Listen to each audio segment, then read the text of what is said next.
فرعون کی ایک باندی تھی، مسلمان ہو گئی۔ عورت تو کمزور ہوتی ہے، پھر وہ باندی ہو تو اور کمزور ہوتی ہے، اور کلمہ چھپتا نہیں ہے۔ اس کا ایمان اس کے دل میں تھا، پر وہ نکل ہی پڑا۔ خوشبو کون چھپا سکے؟ خوشبو کیسے چھپ سکتی ہے؟ اس کے ایمان کا پتہ چل گیا۔ فرعون نے اسے پکڑوایا۔ اس کی 2 بیٹیاں تھیں، ایک دودھ پیتی تھی، ایک انگلی پکڑ کے چلتی تھی۔ اس نے بڑے کڑا میں تیل ڈالا، اس کے نیچے آگ جلائی، تیل کھولنے لگا۔ اس نے دربار سجایا اور اس کے اپنی باندی کو بلایا، اس کی 2 بیٹیوں کو بلایا۔ یہ مائیں سن رہی ہیں کہ ماں اولاد کے لیے کیا کچھ کر گزرتی ہے، کیا کیا کچھ کر گزرتی ہے۔ مامتا سے تاریخ بھری پڑی ہے، اور اللہ نے بھی جو اپنی محبت کو تشبیہ دی ہے کہ میں اپنے بندوں سے محبت کرتا ہوں، تو باپ کی محبت سے تشبیہ نہیں دی۔ اللہ نے کہا میں ماں سے 70 گنا زیادہ پیار کرتا ہوں۔ اس نے کہا فرعون نے کہا اگر تو موسیٰ کے رب پہ ایمان لائی تو تیری دونوں بیٹیوں کو جلا دوں گا اس تیل کے اندر، اور تجھے بھی جلا دوں گا اس تیل کے اندر۔ ہاں لوگ سمجھتے ہیں موت بہت بڑی سزا ہے۔ ارے جس نے اللہ کو پا لیا اس کے لیے موت تحفہ ہے۔ وہ دنیا کے دکھوں سے نجات پا گیا اور آخرت کی نعمتوں کا حقدار بن گیا۔ تو فرعون کی باندی نے کہا فرعون یہ تو میری 2 ہیں، اگر میرے پاس اور ہوتی، میرے پاس 100 ہوتی تو میں 100 بھی اللہ کے نام پہ قربان کر دیتی۔ فقض ما انت قاض، کر جو تجھے کرنا ہے۔ انہیں بڑی بیٹی کو پکڑا، انہیں کہا اماں ہائے ہائے، اس ماں سے پوچھو جس کے آگے جلتا ہوا تیل اور اس کی بیٹی کو ڈالا جا رہا ہو، اور وہ اماں کہے، اور اس کا ایک بول ماں کا، ایک بول بیٹی کی جان بچا سکتا ہو۔ کلمہ کفر کہہ جا، گھر میں جا کے توبہ کر لے، معاف ہو جائے گا، میں قربان جاؤں۔ ایک مقام ایمان کا ایسا آتا ہے کہ قربان ہونا زیادہ محبوب ہو جاتا ہے جان بچانے سے۔ انہوں نے کہا اماں، انہوں نے کہا بیٹی صبر، اللہ کے نام پہ قربان ہو جا۔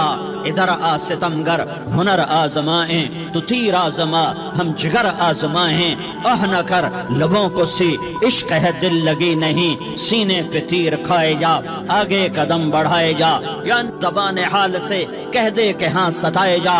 ہاں عشق کی آگ ایسے ہی بھڑکتی ہے، شمع ایسے ہی فروزاں ہوتی ہیں، یہ کمکمے تو بجھ جاتے ہیں، لیکن یہ ایمان والے جو شمع جلا گئے یہ آج تک روشن ہیں، جن کی روشنی میں چلنے والوں کو راستہ مل رہا ہے۔ انہیں بڑی بچی کو پکڑا، ٹانگوں سے پکڑ کے یوں ڈالا، وہ ہائے کرتی گئی اور وہ چٹک گئی اور وہ جل گئی اور وہ بھن گئی مچھلی کی طرح، تلی گئی مچھلی کی طرح۔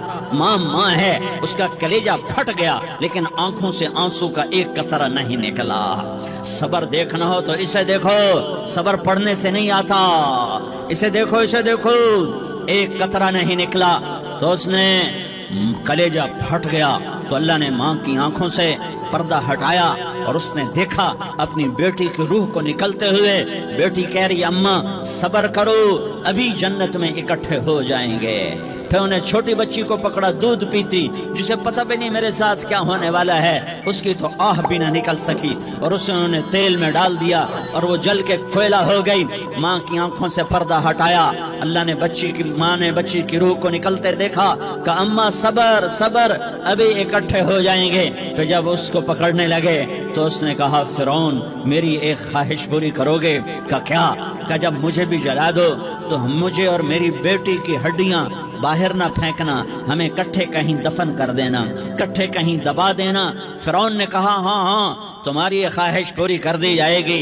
ہاں دنیا میں اللہ فرعونوں کو مہلت دیتا چلا آیا، لیکن فرعونوں کو مار کے دکھایا، نمرودوں کو مہلت دیتا چلا آیا، پھر نمرودوں کو مار کے دکھایا، قارونوں کو مہلت دی، پھر قارونوں کو مار کے دکھایا، پھر جنت اور جہنم کا نظام بنایا۔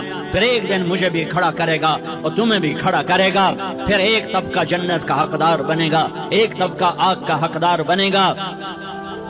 پھینک دیا، جل گئی، ہڈیاں نکل آئیں، انہیں ہڈیوں کو اٹھا کر زمین میں دبا دیا، 2000 سال گزر گئے، میرا نبی دنیا میں موسیٰ علیہ السلام کے 2000 سال بعد آتے ہیں اور آپ معراج پہ چلتے ہیں۔ جب آپ بیت المقدس سے معراج کو اٹھے تو آپ کو زمین سے جنت کی خوشبو آئی، تو آپ نے ارشاد فرمایا جبریل میں جنت کی خوشبو سونگھ رہا ہوں، یہ کہاں سے آ رہی ہے؟ تو آپ نے جبریل نے عرض کی یا رسول اللہ فرعون کی باندی اپنی بیٹیوں کے ساتھ اپنی ہڈیوں کے ساتھ جس جگہ پر دفن ہے، جس دن اسے دفن کیا گیا تھا اس دن سے آج تک یہ خوشبو آ رہی ہے، اور یہ قیامت تک خوشبودار رہے گا یہ زمین کا ٹکڑا کہ یہاں وہ دفن ہے جس نے اللہ کے ساتھ سودا کر لیا۔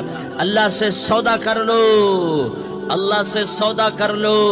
یہ سودا حسین نے کیا اللہ کے ساتھ، ایک سودا یزید نے کیا، اس نے خون بہایا، اس نے ظلم کیا۔ ارے ظالم کبھی ہرا نہیں ہوتا اور مظلوم کبھی خشک نہیں ہوتا، ظالم پہ کبھی بہار نہیں آتی اور مظلوم پہ کبھی خزاں نہیں آتی۔ اللہ ظالم کو مہلت ضرور دیتا ہے، لیکن ایک دن ہے جب اللہ جنت کو سجائے گا اور جہنم کو بھڑکائے گا اور ترازو کو لٹکائے گا اور پل صراط کو قائم کرے گا اور اپنے عرش کو لائے گا اور خود فرشتوں کو بلائے گا، پھر طارق جمیل کو قبر سے اٹھائے گا، سردار عزیر کو قبر سے اٹھائے گا، زید عمر بکر کو قبر سے اٹھائے گا، پھر مجھ سے سوال کرے گا میں نے تمہیں دنیا میں عزت دی، مال دیا، بتا آج میرے لیے کیا کر کے لایا ہے؟ بولو آج کیا کر کے لائے ہو؟ یا اللہ کی قیامت سے ٹکر لے جاؤ، یا اللہ کی جہنم کو پانی سے بجھا دو، یا اللہ کی جنت کو آگ لگا دو، یا قبر میں جانے سے انکار کر دو، یا موت سے لڑنے کی طاقت دکھا دو، یا یہ طرز زندگی چھوڑو جس نے ہمیں ہلاک کر دیا، اللہ کے سامنے رسوا کر دیا۔ موت ہے، جنت ہے، جہنم ہے، آخرت ہے، اللہ ہے، رسالت ہے، محمد مصطفیٰ کی ہستی ہے جو تمہارے لیے پس گیا، لٹ گیا، دان توڑوائے، خون ہوا۔ جاؤ چلو میرے ساتھ، میں تمہیں طائف کے پہاڑوں میں لے جاؤں اور میں تمہیں وہاں کھڑ کے سوال کروں کاش طائف کے پہاڑوں کی زبان ہوتی تو وہ سب سے پہلے تمہیں لان تان کرتا۔ ارے تمہیں شرم نہ آئی کہ تمہارا نبی تمہارے لیے خون ہو گیا؟ اس کے 2 دفعہ آسمان کے فرشتے روئے ہیں، 2 دفعہ آسمان کے فرشتے روئے ہیں۔ ایک 4000 سال پہلے جب ابراہیم بوڑھا باپ 96 سال کی عمر اور 6 سال کا بچہ، اور حکم دیا جا رہا ہے دشمن کے گلے پہ چھری چلانا تو بڑا آسان ہے کہ انسان جب وحشی بن جاتا ہے، جانور بن جاتا ہے، سانپ بن جاتا ہے تو اسے ڈسنے میں کوئی آر نہیں ہوتا، اسے کاٹنے میں کوئی آر نہیں ہوتا، لیکن سامنے تو اسماعیل کھڑا ہے، 86 سال کی عمر میں بیٹا ملا اور باپ 92-94 سال کا بوڑھا ہو گیا، اور میرا رب کہتا ہے ابراہیم اسماعیل کی گردن پہ چھری چلا دے، میں دیکھنا چاہتا ہوں تو میرا ہے یا اسماعیل کا ہے، تیرے دل میں میں ہوں یا اسماعیل ہے؟ کہ میرے رب ہزاروں اسماعیل تجھ پہ قربان کر دوں۔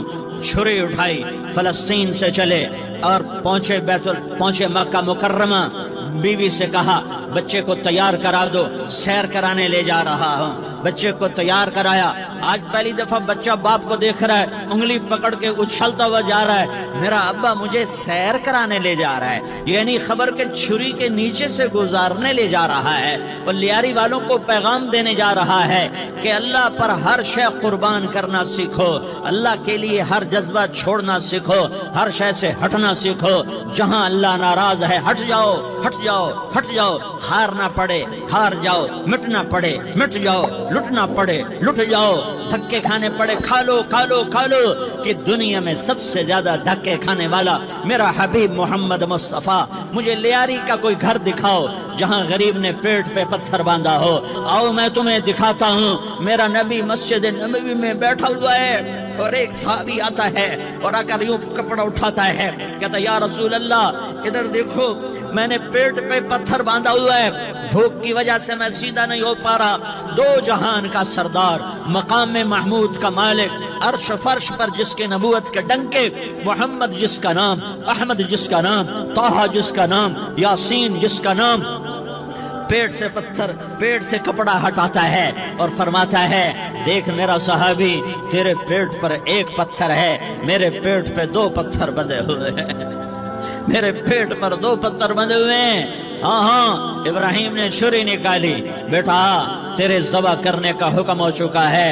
بیٹا کہتا ابا جلدی کر، دیر کیوں کرتا ہے؟ ہاں ہاں کہانی سنانی ہے لیاری والوں کو، ایسی اولاد بناؤ، ایسے باپ بنو، اللہ کے امر پر یوں قربان ہونا سیکھو۔ اور اب معصوم بچے کو حیران ہو کر ابراہیم دیکھتا ہے، بیٹا تجھے پتہ ہے میں کیا کہہ رہا ہوں؟ کہاں پتہ ہے، آپ کہہ رہے ہیں میں ذبح کروں گا تو میں مر جاؤں گا، میں مر جاؤں گا تو مجھے آپ کی جگہ اللہ ملے گا، اللہ آپ سے بہتر ہے، مجھے دنیا کی جگہ جنت ملے گی، جنت دنیا سے بہتر ہے۔ پھر معصوم بچے کو ماں یاد آ جاتی ہے، پھر کہتا ہاں مجھے اپنی ماں کا غم ضرور ہے، اسے بڑا صدمہ ہوگا میرے مرنے کا۔ تو اپنا گریبان کھولا اور کرتا اتارا، کہا ابا میں جب مر جاؤں تو یہ کرتا سنبھال لو، یہ میری ماں کو دے دینا، یہ میری نشانی اس کے پاس رہے گی، جب کبھی میں یاد آؤں گا میرا کرتا دیکھ لیا کرے گی، اور تو اپنے کرتے میں مجھے کفن دے کر ادھر ہی دبا دینا، مجھے ادھر مکے نہ لے جانا کہ میری میت کو دیکھ کر میری ماں کو بڑا دکھ ہوگا، مجھے ادھر دبا دینا۔ ابا میرے ہاتھ باندھ دے، میرے پاؤں باندھ دے، اور لیاری والوں کو پیغام دے دو کہ اللہ پہ یوں قربان ہوا جاتا ہے۔ تم پیسے پہ لڑے، تم منصب پر لڑے، تم عہدوں پر لڑے، تم ایک دوسرے کے خون کے پیاسے ہوئے، کیا موت مر گئی ہے تمہارے لیے؟ کیا آخرت کو آگ لگ گئی ہے؟ کیا جنت کو آگ لگ گئی ہے؟ کیا جہنم کو بجھا دیا گیا ہے؟ کیا طارق جمیل کے لیے قبر کا ٹکڑا مقرر نہیں ہے؟ کیا اس کی جان کے نکلنے کا وقت مقرر نہیں ہے؟ کیا منکر نکیر میرے پاس آنے والے نہیں ہیں، تمہارے پاس آنے والے نہیں ہیں؟ 96 سال کا بوڑھا باپ بیٹے کے ہاتھ باندھ رہا ہے کسائی کی طرح، جسے بکرے کے ہاتھ پاؤں باندھتا ہے، پاؤں باندھ رہا ہے۔ پھر بیٹے نے کہا ابا مجھے الٹا لٹانا، سیدھا نہ لٹانا، کہیں تیری نظر پڑے اور تیرا ہاتھ کانپ جائے اور حکم ٹوٹ جائے، مجھے الٹا لٹا دے۔ وَطَلَّهُ لِلْجَبِينِ، الٹا لٹایا اور اپنا گوڈا ان کی کمر پہ رکھا اور ایسے ان کے سر کے بال پکڑ کر یوں سر اٹھایا، چھری کو نیچے سے گزارنے کے لیے، ایک ہاتھ میں سر کے بال، ایک ہاتھ میں چھری، گوڈا اس کی کمر پر، اور یوں آسمان کو دیکھا۔ ہائے ہائے کائنات ہل گئی، ابراہیم کی نظر آسمانوں پر گئی، کیا فرشتوں میں ہلچل مچ گئی۔ فرشتوں کو کیا خبر کہ آگے کیا ہونے والا ہے؟ کہنے لگے یا اللہ کیا تو مجھ سے ناراض ہو گیا ہے کہ اسماعیل کی محبت نے میرے دل میں جگہ پکڑ لی ہے؟ یہ لے تیرے نام پہ قربان کرتا ہوں، ناراض نہ ہونا، تجھ پر ہر شے فدا ہے، ہر شے قربان ہے، یہی لا الہ الا اللہ کا مطلب ہے۔ چھری چلائی، جب یہ کہا یا اللہ میں تیرے نام پہ اسماعیل کو قربان کرتا ہوں، 7 آسمان کے فرشتے زارو زار روئے کہ فرشتوں کو نہیں پتا آگے کیا ہونے والا ہے۔ دوسری دفعہ 4000 سال بعد یہ طائف کی وادی ہے اور یہ محمد بن عبداللہ ہے اور یہ بھاگ رہے ہیں اور پیچھے پتھر پڑ رہے ہیں اور وہ بھاگ کے پیچھے پتھر پڑ رہے ہیں، پھر آپ گرتے ہیں، پھر اٹھ کے بھاگتے ہیں، پھر پتھر پڑتے ہیں، پھر آپ گرتے ہیں، پھر اٹھ کے بھاگتے ہیں، پھر پتھر پڑتے ہیں، پھر آپ بے ہوش ہوتے ہیں، زید بن حارثہ اٹھاتے ہیں، باغ میں پناہ لیتے ہیں، پھر آپ کو ہوش آتا ہے، پھر آپ اللہ کی بارگاہ میں دعا کرتے ہیں۔ اس دعا کو سن کر 7 آسمان کے فرشتے زارو زار روئے کہ یا اللہ آج میرا تجھ سے گلہ کرنے کو جی چاہ رہا ہے۔ اشکو الیک ضعف قوتی وقلت حیلتی وہوانی علی الناس، میرے رب آج میں تجھ سے گلہ کرتا ہوں، تو نے مجھے کن لوگوں کے حوالے کر دیا جنہوں نے مار مار پتھر مجھے لہو لہان کر دیا۔ اللہ کی غیرت، اللہ کا غضب حرکت میں آیا، اب فرشتہ اترا۔ ہاں یا تو میں کیا کہوں، دیکھو اپنے نبی کا معاف کرنا، دیکھو اپنے نبی کا معاف کرنا، دیکھو یہاں تو بیٹا ماں کو معاف کرنے کے لیے تیار نہیں، بھائی کو معاف کرنے کے لیے تیار نہیں۔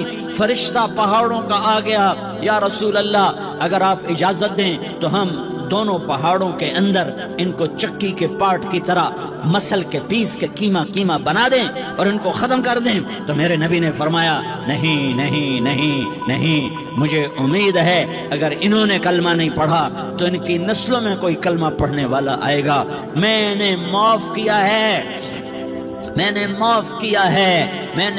کیا ہے، اللہ کو پا لیا، سب کچھ پا لیا، اللہ کو کھو دیا، سب کچھ کھو دیا۔